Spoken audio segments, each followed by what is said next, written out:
part 2 of buying process. So we talked about getting pre-qualified, right? So I think number one step you have to do if you're starting to look for a home is get that pre-qualification lined up. Make sure you're looking in the right price range. And then we find your dream home and we negotiate.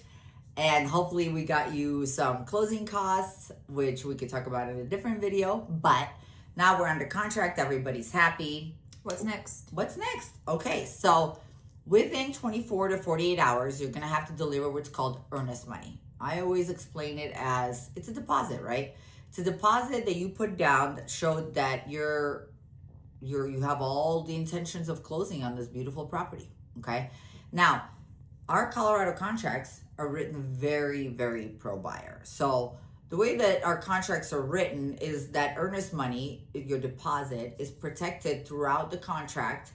You have a way of backing out under inspections, appraisal, HOA review, title work, loan approval, insurance. So there's numerous ways where a buyer can back out of the contract and get their deposit back, earnest money, okay? Now, once a seller signs a contract, they're stuck, okay? Unless they refuse to do inspection items and the buyer decides to terminate, the seller really has no way out of the contract, okay?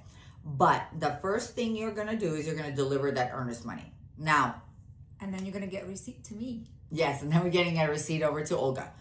While you're doing that, okay, for example, my office, my office manager, who's Cassie, right, is gonna reach out to you and is gonna give you this welcome email that's gonna break down the transaction.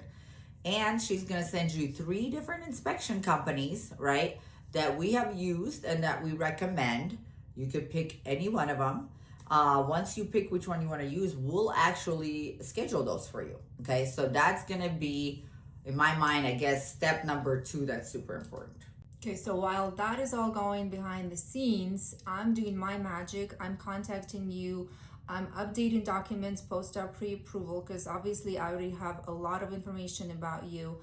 We're updating your bank statements, which are your assets. We're updating your pay stubs. W-2s obviously I would already have. So very minor things, but we're just updating and I'm putting the file together to submit to the underwritings. Typically within about... Who's an underwriter?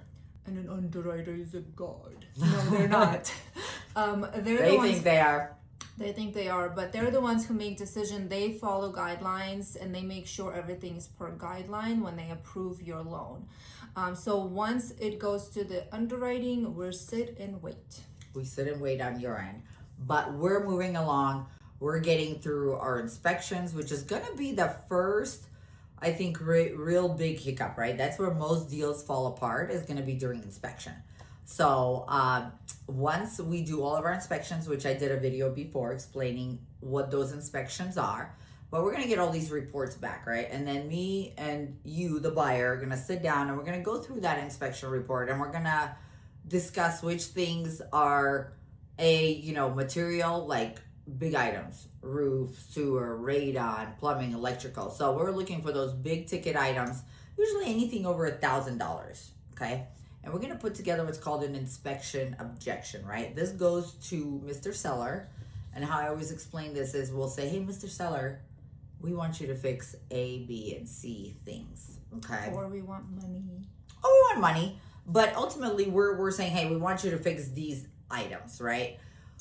And then in our contracts in Colorado, the seller will come back with what's called an inspection resolution, right? So this is where the seller comes back and says, hey, I want to sell you the house, right? But I'm not going to do everything you've asked me to. I'm going to do A and B, but I won't do C, for example, right? And so at that point, there's going to be some negotiation usually going on. And hopefully we can come to terms, right? Where the seller's happy and the buyer's happy. And if that resolution is signed by the buyer, we move forward, right? We go on to step number 4, which we'll talk about in the next video.